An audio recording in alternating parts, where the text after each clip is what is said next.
Satu Day, what's happening, y'all? Another week down, getting closer and closer to Christmas. Normal's gonna be rambling, so you know, y'all what to expect. Y'all know what to expect. Well, I would assume you would. There actually been quite a few new people, and for the new people, thanks for watching. A couple people actually reached out and talked to me, and especially on Instagram. So I welcome all that. Y'all ever want to bullshit? I'm all about bullshit about knives. So hit me up on Instagram. Same name, Satu Dave. More than welcome, and nice to meet everybody, that new people that reached out. All right, so a couple weeks ago, I'm gonna go. This is twofold, so I'm gonna do the first one first. All right. A couple weeks ago, actually, it might have been a month or two ago. I don't even remember. My memory is. But anyway, JD loaned me a couple knives, and I didn't really think they were from me, but Hot Rod did, and she kept asking me. So, JD, this is 100% your fault, and thank you at the same time. This is Hot Rod's case Marilla. It does suffer for some of the same issues you had, which is the scale seems proud, which I don't know if you're gonna be able to see it on video, but it sticks up. It's got like a nice little edge on it. It's not, I don't think I can, don't seem that hard to fix. So I think I'll probably attempt to fix it myself. And sometimes the engagement of that lockup, it's not gonna show it. And sometimes it doesn't have a full, you heard it pop right there. Sometimes it doesn't have that. Okay, if I just flip it like that, it's not engaging all the way. And I can take my finger and I can push it in more and engage it all the way. So I don't know if it's need to be trimmed a little bit or a little more lock bar pressure, but I may send it back to case and I may just do it myself. I don't know. If I do, it's not going to be till after the holidays. So at this point, I ain't sending nothing in the mail right now. But for those of y'all who hadn't seen it, the case Marillas, this one is the Smoky Mountain exclusive, Smoky Mountain Knife Works exclusive. And this has in Magna Cut. And as soon as she got it out of the box, she just immediately destroyed the box with it. So obviously it had a decent edge on it. She had fun playing with it. And if y'all know Hot Rod, she's definitely a blue kind of gal. She likes the blues. So there's her 18. This is her XM18 with her case Marilla. She's a flipper gal. So there you go. Side by side. That's pretty much her style right there. If you've seen my Medford Fighter Flipper, the blue one, of course, that's hers. So she has, let's see, I'm going to do a collection update probably towards the end of the year, maybe around the holidays if we get downtime. I think she's around 10 or 12 knives. She's whittled hers down a little bit. I got to whittle mine down. For those of y'all who've been around for a long time, we have an agreement. Our agreement is I'm at 40 knives, no more. When I made that agreement, I only had like, I don't know, less than 20. So I thought for sure I don't need more than 40 knives, but I'm sure I got more than 40 knives. So we'll have to narrow that down. I still got stuff out. Some stuff on loan, stuff I ain't got yet, just come in, that sort of thing. You know how it is.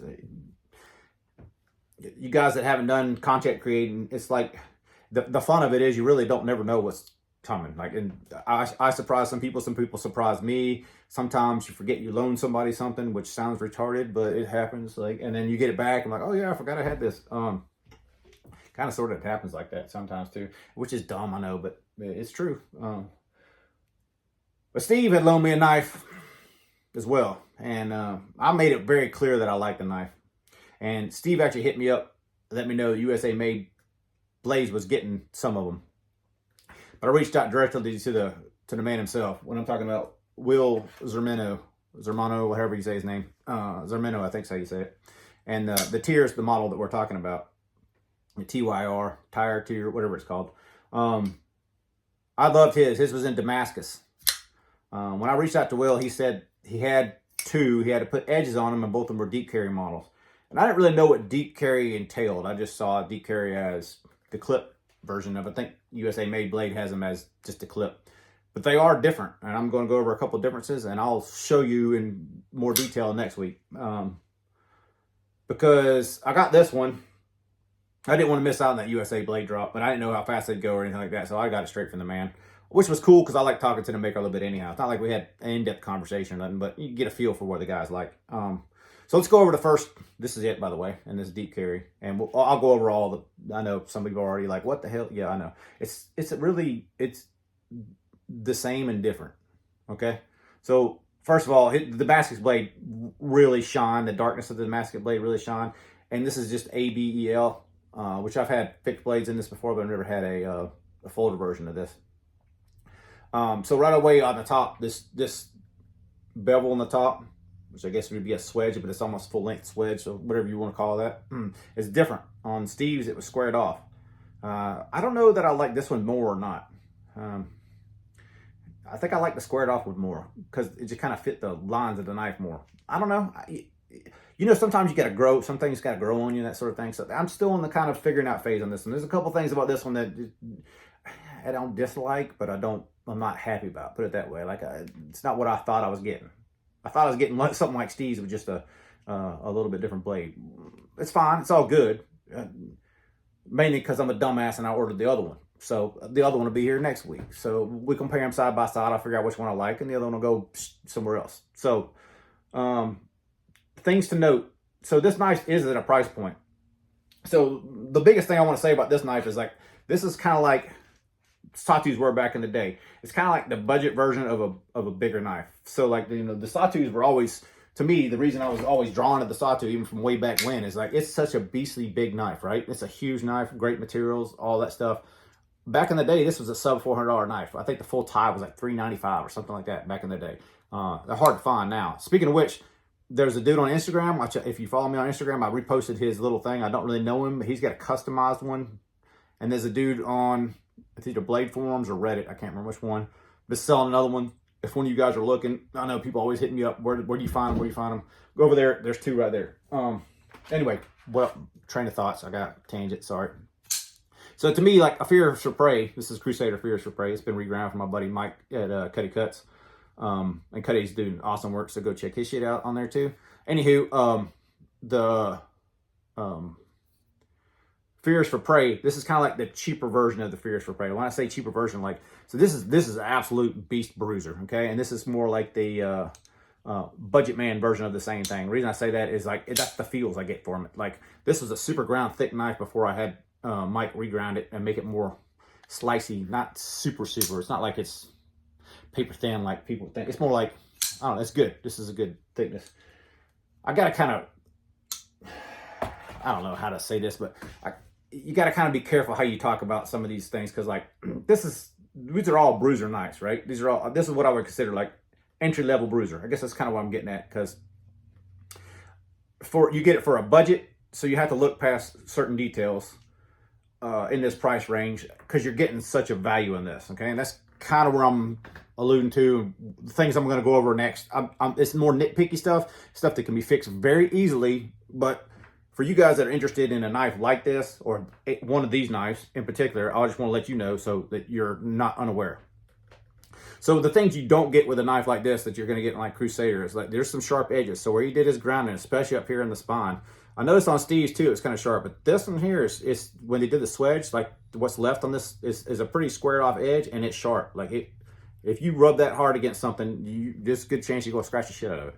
Like it's decently squared off. Same with the backbone. It's got like little rough edges. Same with little edges like on the frame and then the blade right here that sticks up. There's just like little small stuff. Like it's nothing that's you're gonna pick up and be like, oh, that sucks. It's just like little small stuff. So if those small details don't suit you, don't go into this custom realm or semi-custom or whatever you want to call this. Like everybody's got a different term for that stuff. To me, if the dude makes it himself and he ain't involving anybody but himself, it's as custom gets, because that's one dude and you get what he gives. So my 2 cents. So anyway, we're going back to the knife. Swedge is the big thing up top, and then obviously deep carry clip, which hangs way off the knife, like way off the knife.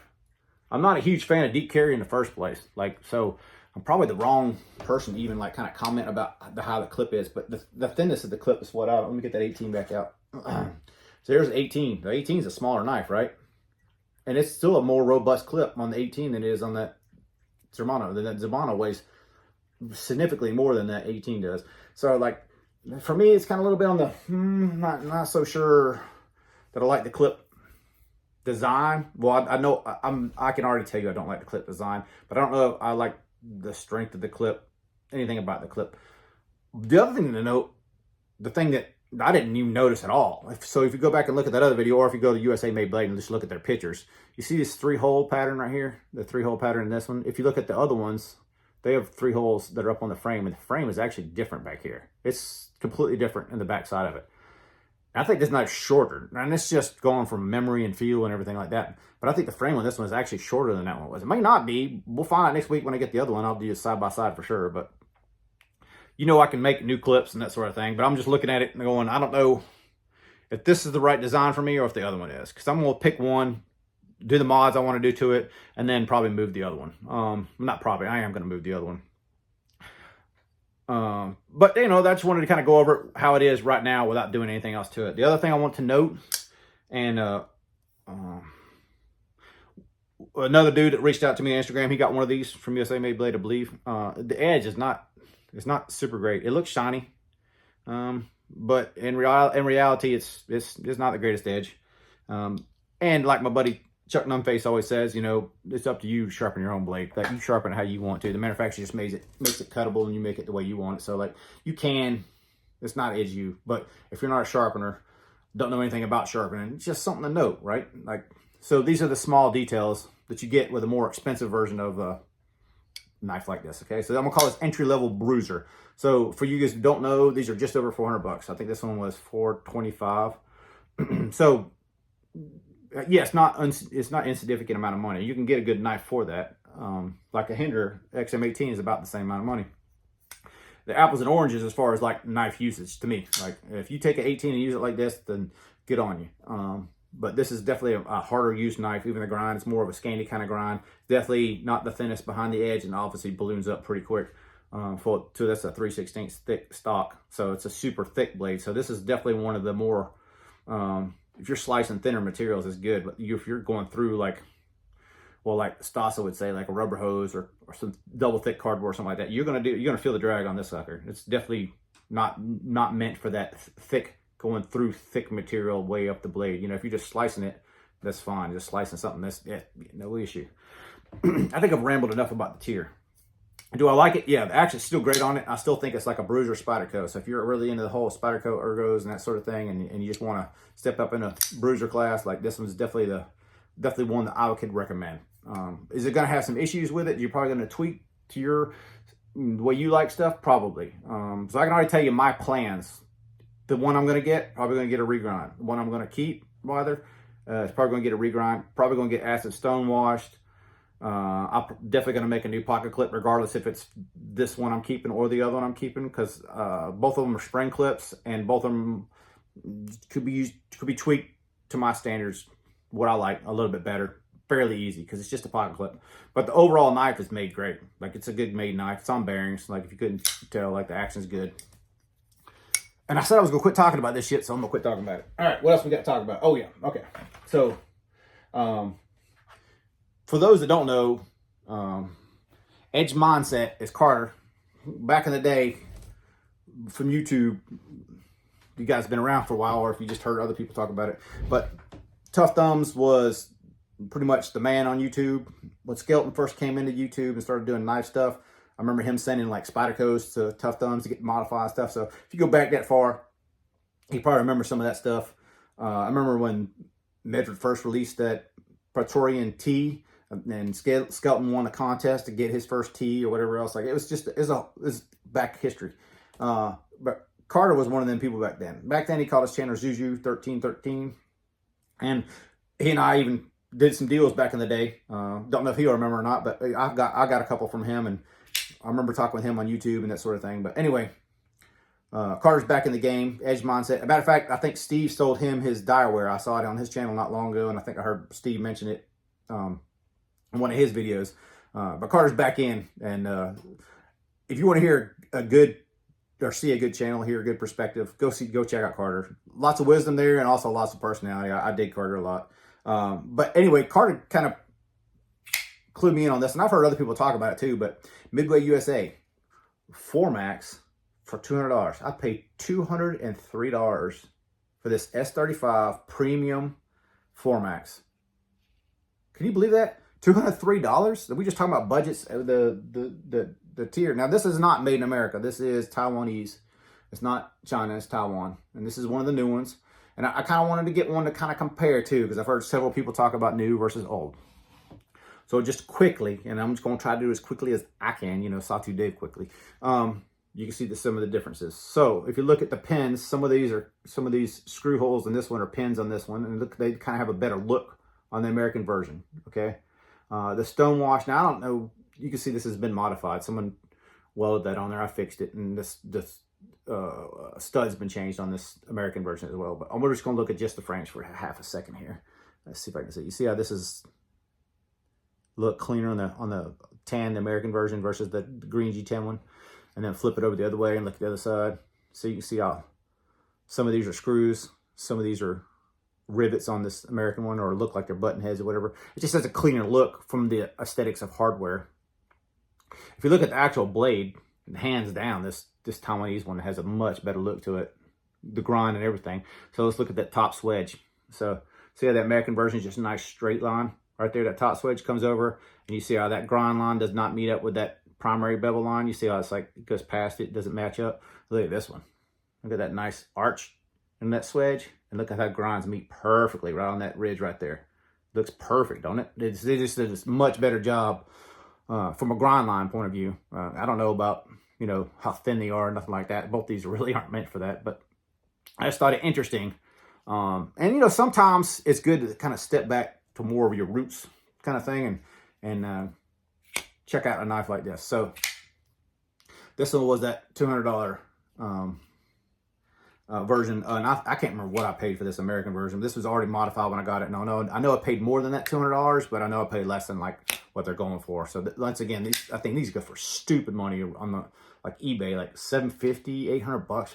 Don't ever pay that for this. For $200, hell yeah, highly recommend it. So if you guys are on a budget, and you might need to look, because the first time I went to Midway USA, it was like $260 or $250, and I just waited like a week. I just kept watching the price, and this one popped up for $199, $198, whatever it was, $203 shipped. I couldn't believe it, man. That's shipped, taxes, everything. $203. That's an unbelievable bargain. So when you guys hunting for a bargain, maybe a Christmas gift for yourself, who knows? Whatever you need. Check out Midway USA, mostly gun parts. You got to do some weird stuff when you buy them, like add data that I'm not usually fond of putting in the machine before, or the computer before I do it. But whatever. Will I use it? Well, I don't know. I kind of sort of bought it thinking I was going to do a giveaway with it, but I like it a hell of a lot. So I don't know if I'm going to give it away, to be honest with you, man. We'll see. You know, I generally do private giveaways. I don't really care who knows that I give stuff away or not.